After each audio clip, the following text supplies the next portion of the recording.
राधे राधे प्रिय भक्तजनों, आज हम सुनेंगे बृहस्पतिवार कथा, जिसे गुरुवार व्रत कथा भी कहा जाता है। तो आइए हम सब मिलकर श्रवण करते हैं बृहस्पतिवार व्रत कथा। भारतवर्ष में एक बड़ा प्रतापी और दानी राजा राज्य करता था। वह नित्य गरीब और ब्राह्मण जनों की सेवा किया करता था और यह बात उसकी रानी को अच्छी नहीं लगती थी। वह न तो गरीबों को दान देती और न ही कोई पूजन व्रत करती और राजा को भी ऐसा करने से मना किया करती थी। एक दिन राजा वन में शिकार खेलने गए हुए थे और उस समय रानी महल में अकेली थी। उसी समय बृहस्पति देव साधु की भूषा में आए और राजा के महल में भिक्षा मांगने गए। भिक्षा मांगी तो रानी ने भिक्षा देने से इनकार किया और कहा, हे साधु महाराज, मैं तो इस दान पुण्य से तंग आ गई हूँ। मेरा पति सारा धन लुटाते रहते हैं। अब मेरी तो इच्छा यह है कि हमारा ये धन नष्ट हो जाए और फिर न रहेगा बांस न बजेगी बांसुरी। साधु ने कहा, अरे देवी, तुम तो बड़े विचित्र हो। धन संतान सभी लोग चाहते हैं। पुत्र और लक्ष्मी की प्राप्ति तो हर मनुष्य चाहता है। पापी का घर भी यह चाहता है। तो तुम्हारे पास यदि अधिक धन है तो भूखे को भोजन दो, हो सके तो प्यासों के लिए प्याऊ बनवाओ, निर्धन को धन दो, कुंवारी कन्याओं का विवाह कराओ। ऐसे कोई काम करो जिससे तुम्हारा तीनों लोक में यश फैले और तुम्हें पुण्य प्राप्त हो। परंतु रानी पर उस साधु महाराज के प्रवचन का कोई प्रभाव न पड़ा। वह बोली, हे साधु महाराज, आप मुझे कुछ न समझाए। मैं ऐसा धन नहीं चाहती जिसे मैं बांटती फिरूं। साधु ने उत्तर दिया, यदि तुम्हारी यही इच्छा है तो तथास्तु। तुम ऐसा करना, बृहस्पतिवार को ही अपने घर पर पीली मिट्टी से लीपना, अपना सिर धोकर स्नान करना, अपने कपड़े धोना और इतना ही करने से तुम्हारा सारा धन नष्ट हो जाएगा।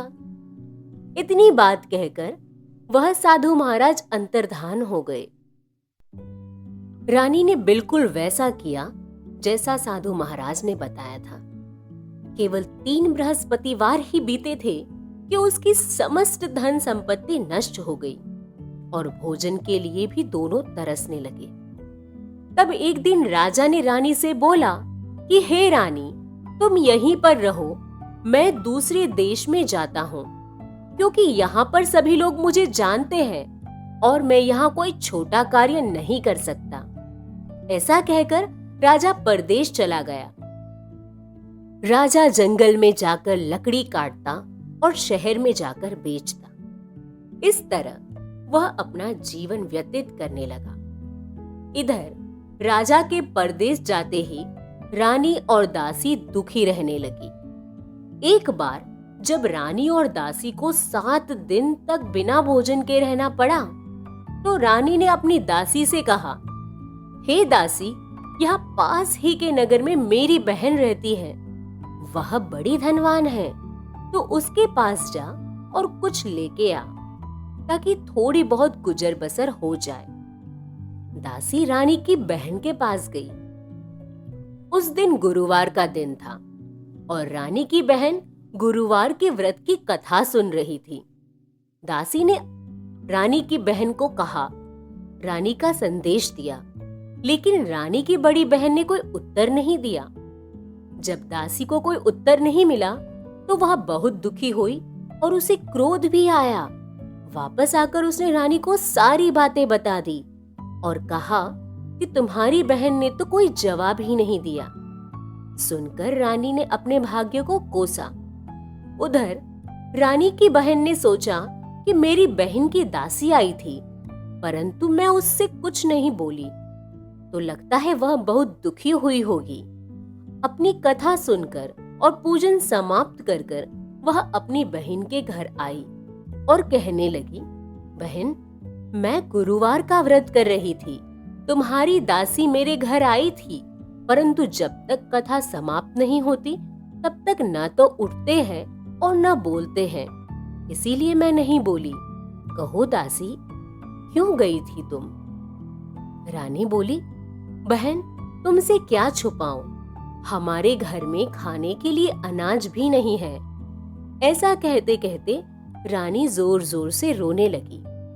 अपनी दासी समेत पिछले 7 दिनों से जो भूखे रहने की सारी व्यथा है वह अपनी बहन को विस्तार से उसने सुनाई। रानी के बहन बोली, देखो बहन, भगवान बृहस्पति देव सभी की मनोकामना पूर्ण करते हैं। देखो, शायद तुम्हारे घर में भी कोई अनाज रखा हो। अब पहले तो रानी को इस बात पर विश्वास नहीं हुआ, लेकिन उसने अपनी दासी को अंदर भेजा तो देखा कि सचमुच अनाज से भरा हुआ एक घड़ा पड़ा है। यह देखकर दासी को बड़ी हैरानी हुई।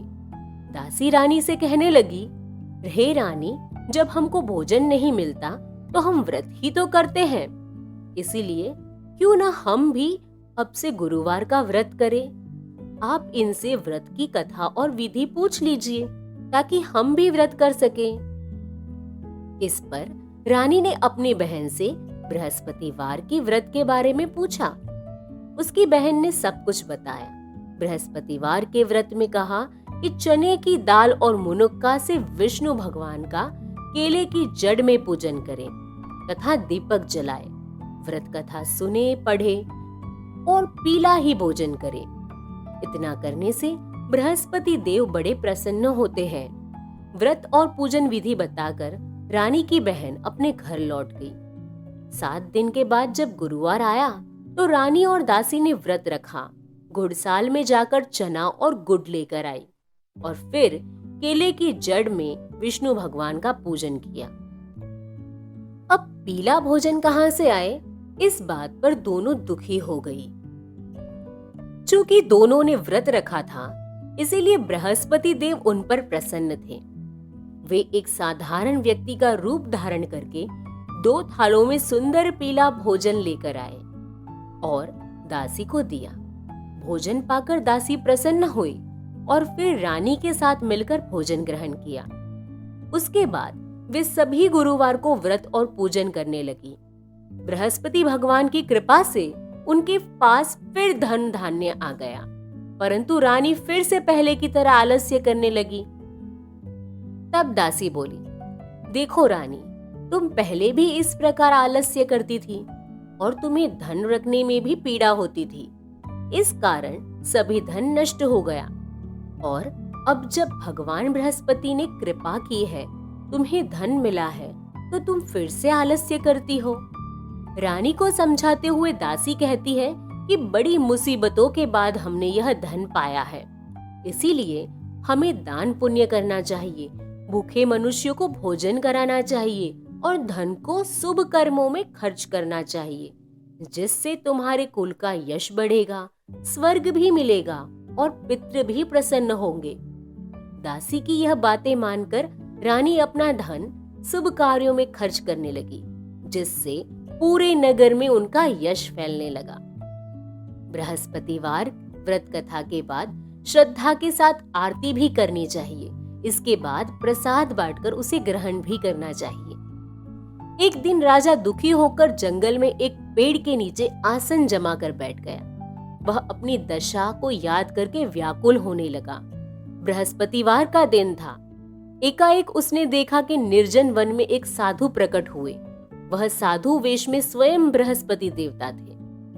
लकड़हारे के सामने आकर वे बोले, हे लकड़हारे, इस सुनसान जंगल में तुम किस चिंता में बैठे हो? लकड़हारे ने दोनों हाथ जोड़कर प्रणाम किया और उत्तर दिया, हे महात्मा, आप तो अंतर्यामी हैं, आपसे मैं क्या कहूँ? इतना कहकर वह रोने लगा और साधु को अपनी आपबीती सुनाई। महात्मा जी ने कहा, तुम्हारी स्त्री ने बृहस्पति के दिन बृहस्पति भगवान का निरादर किया है, जिस कारण रुष्ट होकर भगवान ने तुम्हारी यह दशा कर दी है। अब तुम चिंता न करो, मेरे कहने पर चलो और तुम्हारे सारे कष्ट दूर हो जाएंगे और भगवान पहले से भी अधिक संपत्ति देंगे। तुम बृहस्पति के दिन कथा किया करो। 2 पैसे के चने मुनक्का लाकर उसका प्रसाद बनाओ और शुद्ध जल से लोटे में शक्कर मिलाकर अमृत तैयार करो। कथा के बाद सारे परिवार और सुनने वाले प्रेमियों में यह प्रसाद बांटकर आप स्वयं भी इसे ग्रहण करो। ऐसा करने से भगवान तुम्हारी सभी मनोकामनाएं पूर्ण करेंगे। साधु के ऐसे मधुर वचन सुनकर लकड़हारा बोला, हे प्रभु, मुझे लकड़ी बेचकर इतना पैसा मिलता ही नहीं है कि मैं भोजन के उपरांत कुछ बचा सकूं। मैंने रात्रि में अपनी पत्नी को व्याकुल देखा। मेरे पास कुछ भी नहीं जिससे मैं उसकी खबर मंगा सकूं। साधु ने कहा, हे लकड़हारे, तुम किसी भी बात की चिंता मत करो। गुरुवार के दिन तुम रोजाना की तरह ही लकड़ियां लेकर शहर में बेचने जाओ और तुम देखना, तुमको रोज से दुगुना धन प्राप्त होगा, जिससे तुम भलीभांति भोजन भी कर लोगे और बृहस्पति देव की पूजा का सामान भी आ जाएगा। इतना कहकर साधु अंतर्धान हो गए। धीरे धीरे समय बीतने लगा और फिर वही गुरुवार का दिन आया। लकड़हारा जंगल से लकड़ी काटकर किसी शहर में बेचने गया। उसे उस दिन और दिनों से अधिक पैसा मिला। राजा ने चना गुड़ आदि लाकर गुरुवार का व्रत किया। उस दिन से उसके सभी क्लेश दूर हुए, परंतु जब दोबारा गुरुवार का दिन आया तो वह व्रत करना भूल गया। इस कारण बृहस्पति भगवान नाराज हो गए। उस दिन उस नगर के राजा ने विशाल यज्ञ का आयोजन किया तथा शहर में यह घोषणा करा दी कि कोई भी मनुष्य अपने घर में भोजन न बनावे, न आग जलावे। समस्त प्रजा मेरे यहाँ भोजन ग्रहण करे। इस आज्ञा को जो न मानेगा उसे फांसी की सजा दी जाएगी।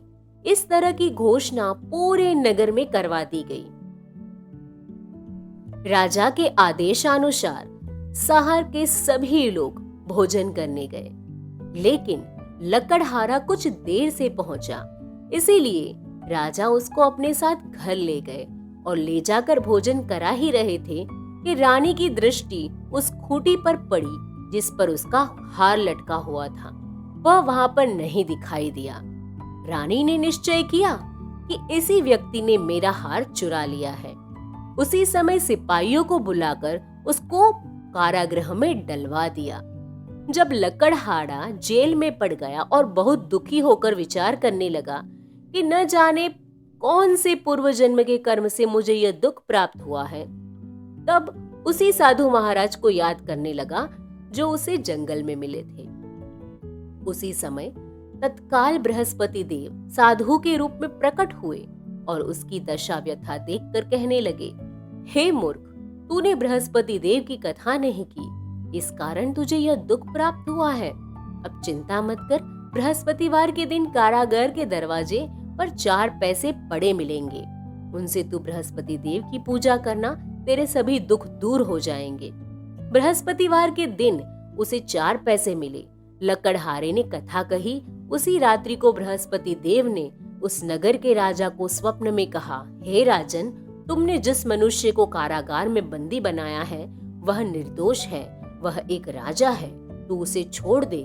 तेरी रानी का हार उसी खूंटी पर है जहां वह था। अगर तू ऐसा नहीं करेगा तो मैं तेरे राज्य को नष्ट कर दूंगा। इस तरह रात्रि के स्वप्न को याद कर राजा प्रातःकाल उठा और खूंटी पर हार देखकर लकड़हारे को बुलाया, उससे क्षमा मांगी और उसे योग्य सुंदर वस्त्र आभूषण देकर विदा कर दिया। बृहस्पति देव की आज्ञा अनुसार वह लकड़हारा अपने नगर को चल दिया।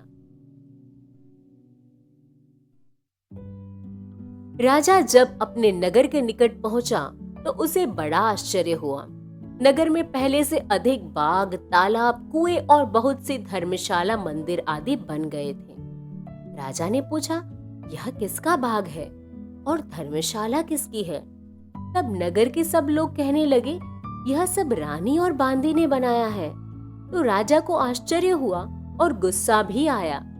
जब रानी ने यह खबर सुनी कि राजा आ रहे हैं तो उन्होंने बांदी से कहा, हे दासी, जाओ देखो, राजा हमको कितनी बुरी हालत में छोड़ गए थे। हमारी ऐसी हालत देखकर अब वह कहीं लौट ना जावे, इसीलिए तू दरवाजे पर खड़ी हो जा। रानी की आज्ञा पाकर दासी दरवाजे पर खड़ी हो गई। राजा आए तो उन्हें अपने साथ लिवा लाई। तब राजा ने क्रोध करके अपनी रानी से पूछा कि यह धन तुम्हें कैसे प्राप्त हुआ है। तब रानी ने कहा, हमें यह सब धन बृहस्पति देव के व्रत करने से प्राप्त हुआ है। राजा ने निश्चय किया कि 7 रोज बाद तो सभी बृहस्पति देव का पूजन करते हैं, परंतु मैं प्रतिदिन दिन में 3 बार कथा करूंगा और रोज ही व्रत किया करूंगा। अब हर समय राजा के दुपट्टे में चने की दाल बंधी रहती और वह दिन में 3 बार कहानी कहता। एक रोज राजा ने विचार किया कि चलो अपनी बहन के घर हो आवे। इस तरह निश्चय कर राजा घोड़े पर सवार हो गया और अपनी बहन के यहाँ चलने लगा। मार्ग में उसने देखा कि कुछ आदमी एक मुर्दे को लिए जा रहे हैं। उन्हें रोककर राजा कहने लगे, अरे भाइयों, मेरे बृहस्पति की कथा सुन लो। वे बोले, हमारा तो आदमी मर गया है और इसको अपनी कथा कहने की पड़ी है। परंतु कुछ आदमी बोले, अच्छा कहो भाई, हम तुम्हारी कथा भी सुनेंगे। राजा ने तुरंत चना की दाल निकाली और जब कथा आधी हुई तो मुर्दा हिलने लगा, और जब कथा समाप्त हो गई तो राम राम करके वह मनुष्य खड़ा हो गया। आगे मार्ग में उसे एक किसान खेत में हल चलाता मिला। राजा ने उसे देख उससे कहा, अरे भैया, तुम मेरी बृहस्पतिवार की कथा सुन लो। किसान बोला, जब तक मैं तेरी कथा सुनूंगा तब तक 4 हरैया जोत लूंगा। जा, अपनी कथा किसी और को सुनाना। इस तरह राजा आगे चलने लगा तो राजा के हटते ही बैल पछाड़ खाकर गिर गए तथा किसान के पेट में भी बड़ी जोरों का दर्द होने लगा। उस समय उसकी माँ रोटी लेकर आई। उसने जब यह देखा तो अपने पुत्र से हाल पूछा। बेटे ने सभी हाल कहा तो वह बुढ़िया दौड़ी दौड़ी उस घुड़सवार के पास गई और बोली, मैं तेरी कथा सुनूंगी, तू अपनी कथा मेरे खेत पर चलकर सुनाना। राजा ने बुढ़िया के खेत पर जाकर कथा कही, जिसको सुनते ही वह बैल भी उठ खड़े हुए और किसान के पेट का दर्द भी गायब हो गया। राजा अपनी बहन के घर पहुंचा। बहन ने भाई की खूब मेहमानी की। दूसरे रोज प्रातःकाल राजा जागा तो वह देखने लगा कि सब लोग भोजन कर रहे हैं। राजा ने अपने बहन से कहा, ऐसा कोई मनुष्य है जिसने भोजन नहीं किया हो, मेरे बृहस्पतिवार की कथा सुन ले। बहन बोली, हे भैया, यह देश ऐसा ही है। यहाँ लोग पहले भोजन करते हैं और बाद में अन्य काम करते हैं। अगर पड़ोस में कोई हो तो देख आऊं। वह ऐसा कहकर देखने चली गई, परंतु उसे ऐसा कोई व्यक्ति नहीं मिला जिसने भोजन न किया हो। अतः वह एक कुम्हार के घर गई, जिसका लड़का बीमार था। उसे मालूम हुआ कि यहाँ 3 रोज से किसी ने भोजन नहीं किया था। राजा ने अपने भाई की कथा सुनने के लिए कुम्हार से कहा और वह तैयार हो गया। राजा ने जाकर बृहस्पतिवार की कथा कही, जिसको सुनकर उसका लड़का ठीक हो गया। अब तो राजा की प्रशंसा होने लगी। एक रोज राजा ने अपनी बहन से कहा, हे बहन, हम अपने घर को जाएंगे, तुम भी तैयार हो जाओ। राजा की बहन ने अपने सास से कहा। सास ने कहा, चली जा, लेकिन अपने लड़कों को मत ले जाना, क्योंकि तेरे भाई के कोई संतान नहीं है। बहन ने कहा, हे भैया, मैं तो चलूंगी पर बालक साथ नहीं जाएंगे। राजा बोला, जब कोई बालक नहीं चलेगा तब तुम क्या करोगी? बड़े दुखी मन से राजा अपने नगर लौट आया। राजा ने रानी से कहा, हम निर्वंशी राजा हैं, हमारा मुंह देखने का धर्म नहीं है और कुछ भोजन आदि नहीं किया।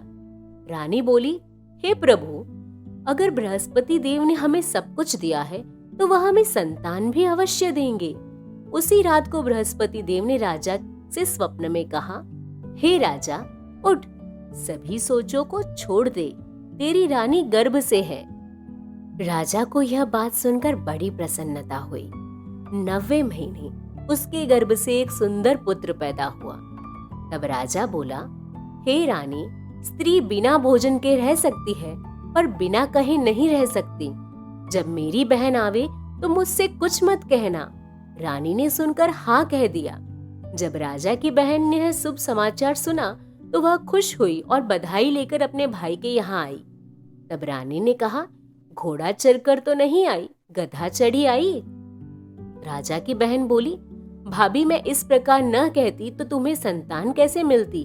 बृहस्पति देव ऐसे ही है, जैसे जिसके मन में कामनाएं हैं सभी को पूर्ण करते हैं। जो सद्भावना पूर्वक बृहस्पतिवार का व्रत करता है और कथा पढ़ता है या सुनता है, दूसरों को सुनाता है, भगवान बृहस्पति देव उनकी सभी मनोकामनाओं को पूर्ण करते हैं। तो बोलिए ओम नमो भगवते वासुदेवाय। यदि आपको यह कथा पसंद आई हो तो इसे एक लाइक और शेयर जरूर कीजिए। यदि चैनल पर नए हैं तो इसे सब्सक्राइब करना ना भूलिए। और ऐसे नए वीडियोस और व्रत कथा के साथ मिलते हैं अगले वीडियो में। राधे राधे।